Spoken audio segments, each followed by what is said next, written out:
ಪ್ರಿಯ ವಿದ್ಯಾರ್ಥಿಗಳೇ, ಭಾರತ ಇತಿಹಾಸದ ಮೂಲಾಧಾರಗಳಲ್ಲಿ ನಾವು ಪ್ರಾಕ್ತನ ಆಧಾರಗಳನ್ನು ಈಗಾಗಲೇ ಅಧ್ಯಯನ ಮಾಡಿರುವಂಥದ್ದು. ಆ ಪ್ರಾಕ್ತನ ಆಧಾರಗಳ ನಂತರದಲ್ಲಿ ನಮ್ಮ ಭಾರತದ ಇತಿಹಾಸ ಅಧ್ಯಯನ ಮಾಡುವಲ್ಲಿ ಸಾಹಿತ್ಯಿಕ ಆಧಾರಗಳು ಕೂಡ ಇಲ್ಲಿ ಪ್ರಮುಖವಾಗಿ ನಮಗೆ ಲಭ್ಯವಾಗಿರುವಂಥದ್ದು. ಲಿಟರರಿ ಸೋರ್ಸಸ್ ಅಂತ ನಾವು ಕರಿತಾ ಇದ್ದೇವೆ. ಅಂದರೆ ಒಂದು ಬರವಣಿಗೆ ಅಥವಾ ಲಿಖಿತ ದಾಖಲೆಗಳ ಮೂಲಕವಾಗಿ ನಮ್ಮ ಭಾರತದ ಚರಿತ್ರೆಯನ್ನು ತಿಳಿಯುವಲ್ಲಿ ಇವು ಪ್ರಮುಖ ಆಧಾರಗಳಾಗಿ ನಾವು ಕಾಣ್ತಾ ಇದ್ದೇವೆ. ಅಂತಹ ಸಾಹಿತ್ಯಿಕ ಮೂಲಾಧಾರಗಳಲ್ಲಿ ನಾವು ಇವತ್ತು ದೇಶೀಯ ಸಾಹಿತ್ಯಿಕ ಮೂಲಾಧಾರಗಳ ಬಗ್ಗೆ ತಿಳ್ಕೊಳ್ಳೋಣ. ಅಂದರೆ ದೇಶೀಯ ಬರವಣಿಗೆ, ದೇಶೀಯ ಅಂದರೆ ನಮ್ಮವರೇ ಆಗಿರುವಂಥವರು ಅನೇಕ ರೀತಿಯಾಗಿರುವಂಥ ನಮ್ಮ ಭಾರತದಲ್ಲಿ ಒಂದು ಅನೇಕ ರೀತಿಯ ಕೃತಿಗಳು, ಸಾಹಿತ್ಯಗಳು ಲಭ್ಯವಾಗಿರುವಂಥದ್ದನ್ನು ಅದನ್ನು ನಾವು ದೇಶೀಯ ಸಾಹಿತ್ಯ, ಇಂಡಿಜಿನಿಯಸ್ ಅಕೌಂಟ್ಸ್ ಅಂತ ಹೇಳ್ತಾ ಇದ್ವಿ. ಇಂಡಿಜಿನಿಯಸ್ ರೈಟರ್ಸ್ ಅಂತ ನಾವು ಇಲ್ಲಿ ಕರೆಯಲ್ಪಡ್ತಕ್ಕಂಥದ್ದು. ಅಂದರೆ ಒಂದು ದೇಶೀಯ ಸಾಹಿತ್ಯ, ದೇಶೀಯ ಬರವಣಿಗೆಕಾರರ ಒಂದು ಪ್ರಮುಖವಾಗಲ್ಪಟ್ಟಿರ್ತಕ್ಕಂಥ ಆಧಾರಗಳು ನಮಗೆ ಬಹು ಭಾಷೆಯಲ್ಲಿ ಲಭ್ಯವಾಗಿರ್ತಕ್ಕಂಥದ್ದು ಸಿಗ್ತಾ ಇದ್ದಾವೆ. ಅಂದರೆ ನಮ್ಮ ಪ್ರಾಚೀನ ವೇದ ಕಾಲದಿಂದ ಹಿಡಿದು ಇಂದಿನವರೆಗೆ ಸಂಸ್ಕೃತ ಭಾಷೆಯನ್ನು ಇಟ್ಕೊಂಡು ಪ್ರಾಕೃತ, ಪಾಲಿ, ತಮಿಳು, ಕನ್ನಡ, ತೆಲುಗು, ಮಲಯಾಳಿ ಇತ್ಯಾದಿ ಭಾಷೆಗಳಲ್ಲಿ ಅಪಾರ ಸಂಖ್ಯೆಯ ಒಂದು ಸಾಹಿತ್ಯಗಳು ನಮಗೆ ಇಲ್ಲಿ ದೊರೆಯಲ್ಪಡ್ತಾ ಇದ್ದಾವೆ. ಇಂಥ ಎಲ್ಲ ಭಾಷೆಯ ಸಾಹಿತ್ಯ ಕೃತಿಗಳ ಮೂಲಕವಾಗಿ ನಮ್ಮ ಭಾರತದ ಚರಿತ್ರೆಯನ್ನು ನಾವು ತಿಳ್ಕೊಳ್ಳುವಂಥದ್ದು ಸುಲಭವಾಗಿ ಕಂಡು ಬರ್ತಾ ಇದೆ. ಇಲ್ಲಿ ಈ ಸಾಹಿತ್ಯಿಕ ಆಧಾರಗಳ ಈ ದೇಶೀಯ ಸಾಹಿತ್ಯದಲ್ಲಿ ನಾವು ಮತ್ತೆ ವೈದಿಕ ಸಾಹಿತ್ಯ, ಬೌದ್ಧ ಸಾಹಿತ್ಯ, ಜೈನ ಸಾಹಿತ್ಯ, ವೈಜ್ಞಾನಿಕ ಸಾಹಿತ್ಯ ಅಂತೇಳಿ 4 ರೀತಿಯ ಭಾಗಗಳಲ್ಲಿ ಈ ಸಾಹಿತ್ಯ ಅಧ್ಯಯನವನ್ನು ನಾವು ತಿಳ್ಕೊಳ್ಳೋದಾಗಿದೆ. ಇಲ್ಲಿ ಮೊದಲನೇದಾಗಿ ಈ ವೈದಿಕ ಸಾಹಿತ್ಯದ ಬಗ್ಗೆ ನಾವು ಹೇಳಬೇಕಾದ್ರೆ, ಯಾವ ಸಂಸ್ಕೃತ ಭಾಷೆಯಲ್ಲಿರುವಂಥ ಈ ವೇದ ಕಾಲದ ಅವಧಿಯಲ್ಲಿ ಇರುವಂಥ ಒಂದು ಸಾಹಿತ್ಯ ಈ ವೈದಿಕ ಸಾಹಿತ್ಯ. ಇದು ಹೆಚ್ಚು ಧರ್ಮ ಪ್ರಧಾನವಾಗಿರುವಂಥದ್ದು, ಕೆಲವು ಮಾತ್ರ ಲೌಕಿಕ ಸ್ವರೂಪವನ್ನು ಒಳಗೊಂಡಿರ್ತಕ್ಕಂಥ ಸಾಹಿತ್ಯ ನಮಗೆ ಇಲ್ಲಿ ಸಿಗ್ತಾ ಇದೆ. ನಾವು ವೇದಗಳಂತ ಹೇಳ್ತಾ ಇದ್ದೀವಿ, 4 ವೇದಗಳು ಬರ್ತಾ ಇದ್ದೀವಿ ಇಲ್ಲಿ: ಋಗ್ವೇದ, ಸಾಮವೇದ, ಯಜುರ್ವೇದ, ಅಥರ್ವವೇದ ಅಂತ. ಈ 4 ವೇದಗಳು ನಮ್ಮ ಪ್ರಾಚೀನ ಯಾವ ಈ ಆರ್ಯನ್ನರ ಜೀವನದ ಬಗ್ಗೆ, ಆರ್ಯರ ಚಟುವಟಿಕೆಗಳ ಬಗ್ಗೆ ಸಮಗ್ರವಾದ ಒಂದು ಮಾಹಿತಿಯನ್ನು ನಮಗೆ ತಿಳಿಯಲ್ಪಡಿಸ್ತಾ ಇದ್ದಾವೆ. ಜೊತೆಗೆ ಈ ಆರ್ಯರು ದ್ರಾವಿಡರ ನಡುವಿನ ಒಂದು ಹೋರಾಟವನ್ನು, ಅವರ ರಾಜಕೀಯ ಆಧಿಪತ್ಯವನ್ನು, ಸಾಮಾಜಿಕ ಸಂಘಟನೆ, ಅವರ ಪ್ರಾಬಲ್ಯವನ್ನು, ಸಭಾ ಸಮಿತಿ ಅನ್ನೋಂಥ ಇತ್ಯಾದಿ ವಿಷಯಗಳ ಬಗ್ಗೆ ಸಂಪೂರ್ಣವಾದ ಒಂದು ಮಾಹಿತಿಯನ್ನು ಈ ಒಂದು 4 ವೇದಗಳ ಮುಖಾಂತರವಾಗಿ ನಾವು ತಿಳಿಯಲ್ಪಡ್ತಾ ಇದ್ದೇವೆ. ಇವು ಅತ್ಯಂತ ಮಹತ್ವದ ವಿಷಯವನ್ನು ತಿಳಿಸ್ತಕ್ಕಂಥ ಒಂದು ಅಮೂಲ್ಯ ಆಕರಗಳಾಗಿವೆ ಎನ್ನುವುದನ್ನು ಕೂಡ ಇಲ್ಲಿ ನಾವು ಕಾಣ್ತಾ ಇದ್ದೇವೆ. ಈ ರೀತಿ ಆರ್ಯರ ಜೀವನದ ಮೇಲೆ ಹೆಚ್ಚು ಬೆಳಕು ಬೀಳ್ತಕ್ಕಂಥದ್ದು ಈ ವೇದಗಳು ಅನ್ನೋಂಥದ್ದನ್ನು, ಯಾವ ಈ 4 ವೇದಗಳ ಮೂಲಕವಾಗಿ ನಾವು ಸಮಗ್ರವಾದ ಒಂದು ವಿಷಯವನ್ನು ಇಲ್ಲಿ ತಿಳಿಯುವಂಥದ್ದು ನಮಗೆ ದೊರೆಯಲ್ಪಡ್ತಾ ಇದ್ದಾವೆ. ತದನಂತರದಲ್ಲಿ ಬ್ರಾಹ್ಮಣಗಳಂತ ಬರ್ತಾ ಇದ್ದಾವೆ. ಈ ಬ್ರಾಹ್ಮಣಕಗಳು ಅನ್ನೋಂಥದ್ದು ಕೂಡ ಒಂದು ಪ್ರಮುಖ ಆಕರಗಳಿವು. ಆರ್ಯರ ಕಾಲದಲ್ಲಿರುವಂಥ ರಾಜಕೀಯ ಜೀವನದ ಬಗ್ಗೆ, ಅವ್ರ ರಾಜರ ಬಗ್ಗೆ, ಅವರ ರಾಷ್ಟ್ರ, ಸಮಾಜ, ಅವರ ಯಜ್ಞಯಾಗಗಳ ಬಗ್ಗೆ ಸಂಪೂರ್ಣವಾದ ಒಂದು ಮಾಹಿತಿಯನ್ನು ಇವುಗಳು ಕೂಡ ಇಲ್ಲಿ ನೀಡಲ್ಪಡ್ತಾ ಇದ್ದಾವೆ. ಹೀಗೆ ಈ ಬ್ರಾಹ್ಮಣಕಗಳು ಕೂಡ ಒಂದು ತುಂಬ ಉಪಯುಕ್ತವಾದ ಒಂದು ಮಾಹಿತಿಯನ್ನು ನಮಗೆ ನೀಡ್ತಾ ಇದ್ದಾವೆ. ತದನಂತರ ಒಂದು ಪುರಾಣಗಳ ಇತಿಹಾಸ ಅಂತ ಹೇಳ್ತೇವೆ, ಪುರಾಣಗಳ ಚರಿತ್ರೆ ಅಂತ ಬರ್ತಾ ಇದ್ದಾವೆ ವೈದಿಕ ಸಾಹಿತ್ಯದಲ್ಲಿ. ಇಲ್ಲಿ ಪ್ರಮುಖವಾಗಿ 18 ಪುರಾಣಗಳು ನಮಗೆ ಬರ್ತಾ ಇದ್ದಾವೆ. ಆ 18 ಪುರಾಣಗಳು ಒಂದು ಚಾರಿತ್ರಿಕವಾಗಿರ್ತಕ್ಕಂಥ ಸಂಗತಿಗಳನ್ನೇ ನಮಗೆ ನೀಡಲ್ಪಡ್ತಾ ಇದ್ದಾವೆ.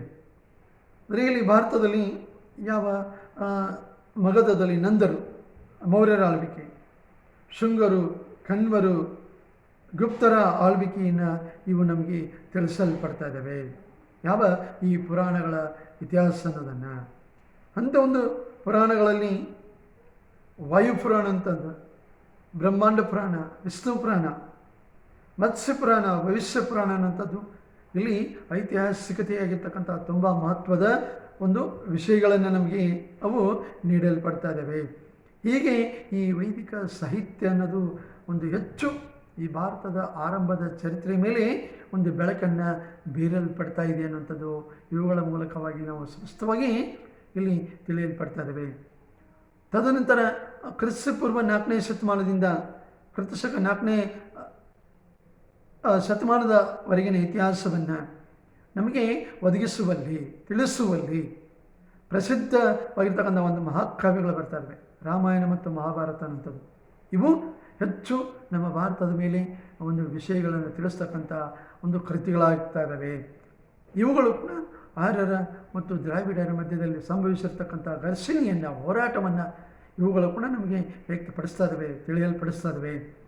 ಯಾವ ಈ ಮಹಾಕಾವ್ಯಗಳು ನಮಗೆ ಅನೇಕ ರೀತಿಯಾಗಿರ್ತಕ್ಕಂಥ ಭಾರತದ ಭವ್ಯ ಪರಂಪರೆಯ ಒಂದು ಚರಿತ್ರೆಯನ್ನು ನೀಡುವಲ್ಲಿ ಅಮೂಲ್ಯ ಒಂದು ಆಧಾರಗಳಾಗಿ ಸಿಗ್ತಾ ಇದ್ದಾವೆ. ಇಲ್ಲಿ ಜ್ಞಾನಕೋಶ ಅಂತ ಏನು ನಾವು ಕರಿತಾ ಇದ್ದೇವೆ ಯಾವ ಮಹಾಭಾರತ.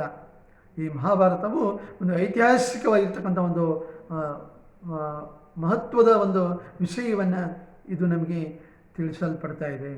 ಈ ರೀತಿಯಾಗಿ ಇವೆರಡು ಮಹಾಕಾವ್ಯಗಳು ಕೂಡ ನಮ್ಮ ಭಾರತದ ಇತಿಹಾಸವನ್ನು ತಿಳಿಯುವಲ್ಲಿ ತುಂಬ ಒಂದು ಮಹತ್ವದ ವಿಷಯವನ್ನು ನೀಡಲ್ಪಡ್ತಾ ಇದ್ದಾವೆ ಅನ್ನೋದು ನಮಗೆ ಇಲ್ಲಿ ಪ್ರಮುಖವಾಗಿ ಕಾಣ್ತಾ ಇದ್ದಾವೆ.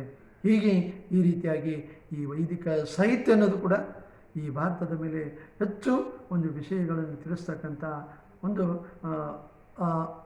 ಪ್ರಮುಖ ಒಂದು ಆಧಾರಗಳಾಗಿ ನಾವು ಕಾಣ್ತಾ ಇದ್ದೇವೆ. ಇನ್ನು ಎರಡನೇದಾಗಿ ಬೌದ್ಧ ಸಾಹಿತ್ಯ ಅಂತ ಬರ್ತಾ ಇದ್ದೇವೆ.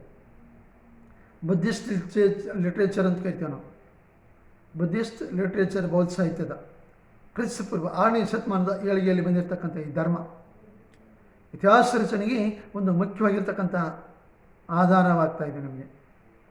ಇಲ್ಲಿ ಈ ಬೌದ್ಧ ಸಾಹಿತ್ಯದಲ್ಲಿ ತ್ರಿಪೀಠಕಗಳಂತ ಬರ್ತಾ ಇದ್ದಾವೆ. ಬೌದ್ಧ ಸಾಹಿತ್ಯದಲ್ಲಿ ಒಂದು ತ್ರಿಪೀಠಕಗಳಂತ ಬರ್ತಾ ಇದ್ದಾವೆ.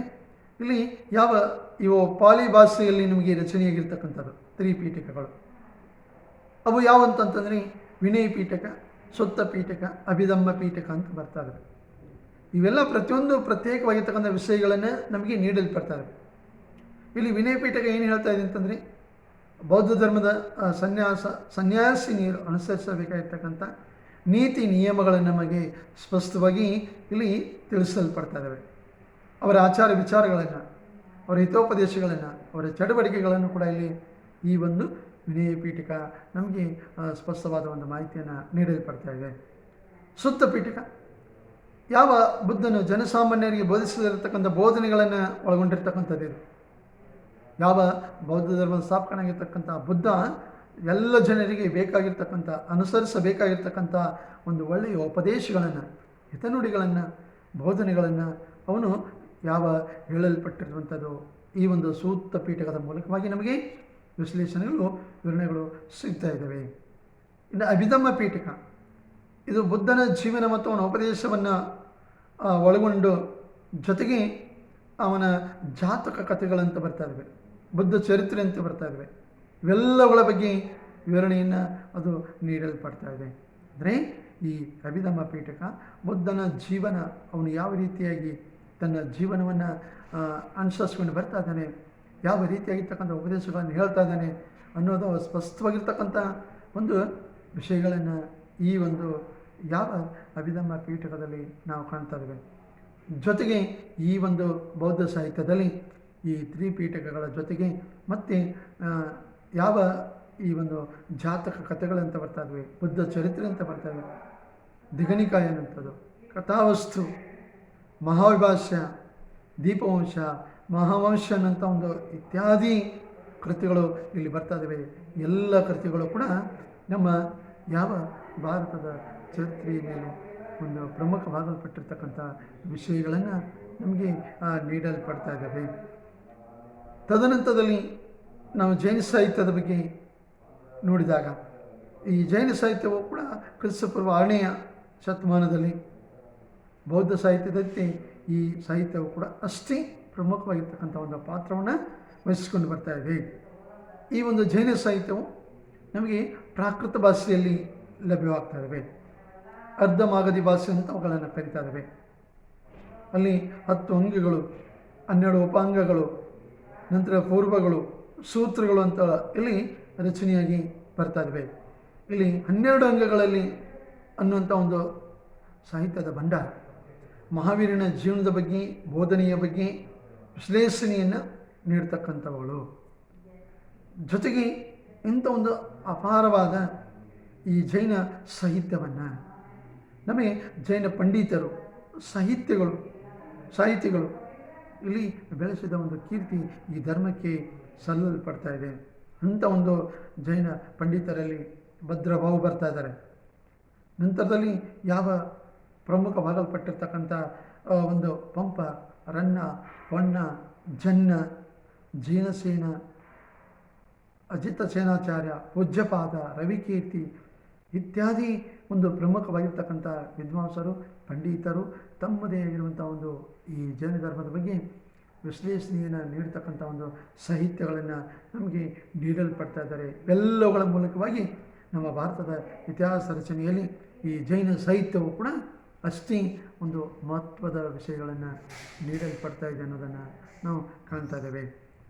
ಇನ್ನು ಕೊನೆಯದಾಗಿ ಅಲ್ಲಿ ವೈಜ್ಞಾನಿಕ ಸಾಹಿತ್ಯ ಅನ್ನೋದನ್ನಲ್ಲಿ ಯಾವ ಸೈಂಟಿಫಿಕ್ ಲಿಟ್ರೇಚರ್ ಅಂತ ಹೇಳ್ತೇವೆ, ವೈಜ್ಞಾನಿಕ ಸಾಹಿತ್ಯ ಅನ್ನೋದಲ್ಲಿ ಈ ವೈಜ್ಞಾನಿಕ ಸಾಹಿತ್ಯವು ಕೂಡ ಪ್ರಾಚೀನ ಭಾರತದ ಇತಿಹಾಸ ರಚನೆಯಲ್ಲಿ ಒಂದು ಮಹತ್ವದ ಮಾಹಿತಿಯನ್ನು ನೀಡಲ್ಪಡ್ತಾ ಇದೆ.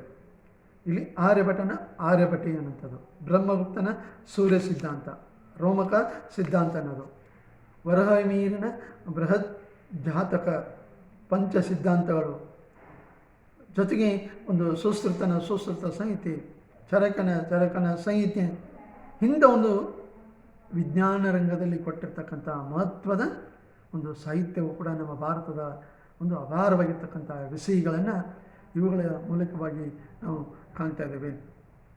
ಇಲ್ಲಿ ಖಗೋಳಶಾಸ್ತ್ರ, ಭೂಗೋಳಶಾಸ್ತ್ರದ ಬಗ್ಗೆ ಕೂಡ ನಮಗೆ ಮಾಹಿತಿಗಳು ಸಿಗ್ತಾ ಇದ್ದಾವೆ. ಹೀಗೆ ಈ ರೀತಿ ಈ ವೈಜ್ಞಾನಿಕತೆಯ ಸಾಹಿತ್ಯವು ಕೂಡ ಇಲ್ಲಿ ಪ್ರಮುಖವಾಗಿ ಭಾರತದ ಇತಿಹಾಸ ರಚನೆಯಲ್ಲಿ, ಅದರ ಅಧ್ಯಯನದಲ್ಲಿ ಪ್ರಮುಖವಾಗಲ್ಪಟ್ಟಿರ್ತಕ್ಕಂಥ ಒಂದು ಪಾತ್ರವನ್ನು ವಹಿಸ್ತಾ ಇದ್ದೇವೆ ಅನ್ನೋದೇ ನಮಗೆ ಇಲ್ಲಿ ಸಮಗ್ರವಾಗಿ ಇವೆಲ್ಲವುಗಳ ಮೂಲಕವಾಗಿ ಕಂಡು ಬರ್ತಾ ಇದೆ. ಜೊತೆಗೆ ತದನಂತರದಲ್ಲಿ ಯಾವ ಕೌಟಿಲ್ಯನ ಅರ್ಥಶಾಸ್ತ್ರ ಬರ್ತಾ ಇದೆ, ಕಲ್ಲಣ್ಣನ ರಾಜತರಂಗಿಣಿ ಅನ್ನುವಂಥದ್ದು ಬರ್ತಾ ಇದೆ. ತದನಂತರದಲ್ಲಿ ವಿಶಾಖದತ್ತನ ಒಂದು ಮುದ್ರ ರಾಕ್ಷಸ ಬರ್ತಾ ಇದೆ. ನಂತರ ಕಾಳಿದಾಸನ ರಘುವಂಶ ಬರ್ತಾ ಇದೆ. ಮಾಳವಿಕಾಗ್ನಿ ಮಿತ್ರ ಅಂತ ಬರ್ತಾ ಇದೆ. ಪತಂಜಲಿಯ ಮಹಾಭಾಷ್ಯ ಬರ್ತಾ ಇದೆ. ಪಾಣಿನಿಯ ಅಷ್ಟಾಧ್ಯಾಯಿ ಅನ್ನಂಥದ್ದು, ಗುಣಾಢ್ಯನ ಬೃಹತ್ ಕಥಾ ಅನ್ನಂಥದ್ದು. ಈ ರೀತಿ ನಮ್ಮ ಭಾರತದಲ್ಲಿ ಅನೇಕ ರೀತಿಯಾಗಿರ್ತಕ್ಕಂಥ ಸಾಮ್ರಾಜ್ಯಗಳ ಆಳ್ವಿಕೆಯಲ್ಲಿ ಬಂದಿರತಕ್ಕಂಥ ಈ ಎಲ್ಲ ರೀತಿಯಾಗಿರ್ತಕ್ಕಂಥ ಒಂದು ಯಾವ ಸಾಹಿತ್ಯಿಕ ಆಧಾರಗಳು ನಮಗೆ ಸಿಗ್ತಾ ಇದ್ದಾವೆ. ಹೀಗೆ ನಮ್ಮ ಭಾರತದ ಇತಿಹಾಸವನ್ನು ತಿಳಿದುಕೊಳ್ಳುವಲ್ಲಿ ಈ ವೈದಿಕ ಸಾಹಿತ್ಯ ಅಪಾರವಾಗಿರ್ತಕ್ಕಂಥ ಒಂದು ವಿಷಯವನ್ನು ನಮಗೆ ಇಲ್ಲಿ ಒದಗಿಸಲ್ಪಡ್ತಾ ಇದೆ. ಅಂಥ ಒಂದು ಈ ವೈದಿಕ ಸಾಹಿತ್ಯ ಅನ್ನೋದಾಗಲಿ, ಯಾವ ಪ್ರಮುಖವಾಗಿರ್ತಕ್ಕಂಥ ಒಂದು ಬೌದ್ಧ ಸಾಹಿತ್ಯವಾಗಲಿ, ಜೈನ ಸಾಹಿತ್ಯವಾಗಲಿ, ವೈಜ್ಞಾನಿಕ ಸಾಹಿತ್ಯವಾಗಲಿ, ಜೊತೆಗೆ ಅನೇಕ ಕೃತಿಗಳು, ಇವೆಲ್ಲವುಗಳ ಮೂಲಕವಾಗಿ ನಮ್ಮ ಭಾರತದ ಇತಿಹಾಸವನ್ನು ಸ್ಪಷ್ಟವಾಗಿ ತಿಳ್ಕೊಳ್ಳುವಲ್ಲಿ ಇವು ಪ್ರಮುಖ ಆಧಾರಗಳಾಗಿ ನಮಗೆ ಕಂಡು ಬರ್ತಾ ಇದ್ದಾವೆ.